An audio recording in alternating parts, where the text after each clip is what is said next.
வணக்கம். இன்னைக்கு நம்ம பார்க்க போற விஷயம் நம்ம எல்லார் வாழ்க்கையிலயும் ஒரு பெரிய மாற்றத்தை கொண்டு வரப்போகுது. அதான் பாசிவ் வருமானம், அதாவது பாசிவ் இன்கம். நடுத்தர வர்க்கத்துல இருக்கிற நாம மாசம் பிறந்தா சம்பளத்தை மட்டுமே நம்பி வாழாம எப்படி நம்மளோட நிதி சுதந்திரத்தை அடையலாம் அப்படிங்கிறதுக்கான ஒரு முழுமையான வழிகாட்டுதலா இந்த செஷன் இருக்கும். ஒரு ஆசிரியரா இது உங்களுக்கு கத்துக் கொடுக்கறதுல எனக்கு ரொம்பவே சந்தோஷம். சரி, கிளாஸ் ஆரம்பிக்கலாமா? இந்த பாசிவ் வருமானம் நமக்கு ஏன் இவ்வளவு முக்கியமா தேவைப்படுது? யோசிச்சு பாருங்க, நம்ம மாதாந்திர சம்பளத்தை மட்டுமே நம்பியிருக்கிறது எவ்வளோ பெரிய ரிஸ்க். திடீர்னு வேலை போயிட்டா என்ன பண்றது? அதனால தான் பாசிவ் வருமானம் ரொம்ப ரொம்ப அவசியம். இதை இப்படி கற்பனை பண்ணிக்கோங்க. ஒரு சின்ன விதைய மண்ணில் விதைக்கிறோம். நீங்க நிம்மதியா தூங்கிட்டு இருக்கும்போது கூட அது தானாகவே ஒரு பெரிய மரமா வளர்ந்து பழங்களை கொடுக்குது இல்லையா? அதுதாங்க பாசிவ் வருமானம். இது ஏதோ தினசரி கஷ்டப்பட்டு உழைக்கிற பார்ட் டைம் வேலையோ ஃப்ரீலான்ஸ் வேலையோ கிடையாது.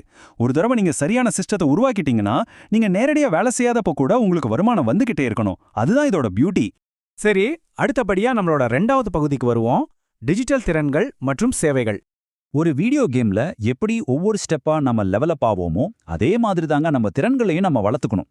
முதல்ல அடிப்படை கம்ப்யூட்டர் அறிவு ரொம்ப முக்கியம். அதை வச்சுக்கிட்டு யூடியூப், SEO அதாவது சர்ச் இன்ஜின் ஆப்டிமைசேஷன், அப்புறம் சோஷியல் மீடியா மேனேஜ்மெண்ட் மாதிரி விஷயங்களை நீங்க கத்துக்கலாம். ஒருவேளை உங்களுக்கு பல மொழிகள் தெரியும் அப்படின்னா யூடியூப் வீடியோக்களுக்கு சப்டைட்டில்ஸ் உருவாக்குறது இல்லனா சிம்பிளான டிசைனிங் வேலைகள் மூலமா ஒரு சூப்பரான நிலையான வருமானத்தை உங்களால உருவாக்க முடியும். இன்டர்நெட்டை பயன்படுத்தி சம்பாதிக்க இன்னொரு அருமையான வழி இருக்கு. அதுதான் ஆன்லைன் டியூட்டோரியல்ஸ்.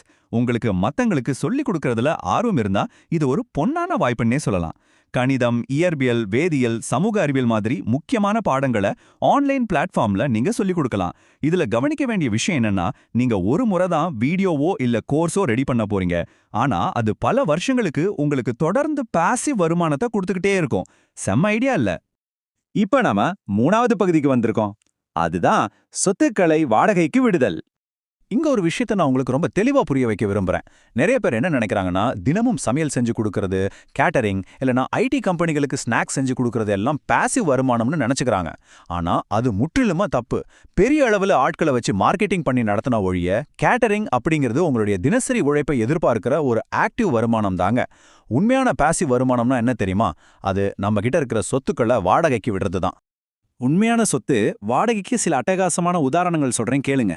உங்க வீட்ல இல்ல சொந்த இடத்துல காலியா இருக்கிற பகுதியை பைக் பார்க்கிங்க்கு விடலாம். இல்லனா உங்ககிட்ட ஒரு காஸ்ட்லியான DSLR கேமரா இருக்குன்னு வைங்க, அதை சும்மா வச்சிருக்காம வாடகைக்கு விடலாம். சின்ன தொழில் பண்றவங்களுக்கு தேவையான மிஷின்களை வாங்கி வாடகைக்கு விடுறதும் ஒரு நல்ல ஆப்ஷன். நீங்க வாடகைக்கு விட்ட அந்த கேமராவும் பார்க்கிங்ல நிக்கிற அந்த பைக்கும் நீங்க வீட்ல ஜாலியா டிவி பார்த்துட்டு இருக்கும்போதே உங்களுக்காக காசுகளை அள்ளி தரும். இதுதாங்க ரியல் ஆட்டோ பைலட் இன்கம்.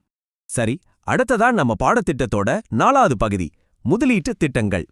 இப்ப நான் கொஞ்சம் கணக்கு வாத்தியாரா மாறி இந்த நிதி தரவுகளை உங்களுக்கு விளக்க போறேன். கொஞ்சம் கவனமா கேளுங்க. நீங்க போஸ்ட் ஆபீஸ் மாதாந்திர வருமான திட்டத்துல, அதாவது MISல முதலீடு செஞ்சீங்கன்னா வருஷத்துக்கு 7.4% வட்டியில ஒவ்வொரு மாசமும் உங்களுக்கு ஒரு நிலையான தொகை கிடைக்கும். அதுவே உங்க வீட்ல மூத்த குடிமக்கள் இருந்தாங்கன்னா அவங்க பேர்ல சீனியர் சிட்டிசன் சேவிங் ஸ்கீம்ல நீங்க முதலீடு பண்ணலாம். இதுக்கு 8.2% வட்டி கொடுக்கறாங்க. அதுவும் 3 மாசத்துக்கு ஒரு முறை உங்களுக்கு வந்து சேரும். இது பார்க்க எப்படி இருக்கும் தெரியுமா? ஒரு உண்டியல் 7.4% மற்றும் 8.2% வட்டி பணத்தால தானாகவே நிரம்புற மாதிரி ஒரு சூப்பரான ஃபீல் கொடுக்கும். முதலீட்டுல இன்னொரு முக்கியமான கான்செப்ட் இருக்கு. அதுதான் சிஸ்டமேட்டிக் வித்ட்ராவல் பிளான், சுருக்கமா SWPன்னு சொல்லுவாங்க. மியூச்சுவல் ஃபண்டுகள்ல முதலீடு பண்றவங்களுக்கு இது ஒரு அருமையான திட்டம். இதுல என்ன ஸ்பெஷல்னா, நீங்க ஒரு பெரிய தொகையை முதலீடு செஞ்சுட்டு அதுல இருந்து ஒவ்வொரு மாசமும் உங்களுக்கு தேவையான ஒரு குறிப்பிட்ட தொகையை மட்டும் எடுத்துக்கலாம். நீங்க எடுக்காத மீதமுள்ள பணம் மார்க்கெட்ல தொடர்ந்து வளர்ந்து உங்களுக்கு வட்டியையும் லாபத்தையும் கொடுத்துக்கிட்டே இருக்கும். இது நிஜமாவே ஒரு ஸ்மார்ட்டான முதலீட்டு உத்தி. இப்போ நாம நம்மளோட கடைசி மற்றும் ரொம்ப முக்கியமான பகுதிக்கு வந்திருக்கோம். மோசடிகளை தவிர்ப்பது எப்படி? பாசிவ் வருமானங்கிற பேர்ல ஆன்லைன்ல விரிக்கப்பட்டிருக்கிற ஆபத்தான வலைகளை பத்தி நான் கட்டாயம் உங்களை எச்சரிச்சாகணும்.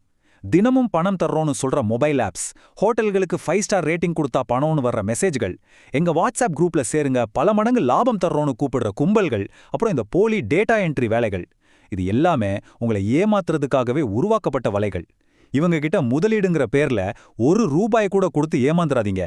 உழைக்காம குறுக்கு வழியில ஒரே ராத்திரியில கோடீஸ்வரன் ஆகலான்னு யார் சொன்னாலும் அது 100க்கு 100% மோசடிதாங்க. அதை எப்பவும் மனசுல வச்சுக்கோங்க. இன்னைக்கு நாம பார்த்த பாதுகாப்பான வழிகள்ல ஏதாவது ஒன்ன தேர்ந்தெடுங்க. உங்களோட அறிவையும் திறமையையும் சேமிப்பையும் வளர்த்து இன்னைக்கே உங்க நிதி சுதந்திரத்துக்கான பயணத்தை தொடங்குங்க. யோசிச்சு வைங்க. இதே மாதிரி இன்னொரு அருமையான விளக்கத்தோட உங்களை சந்திக்கிறேன். நன்றி.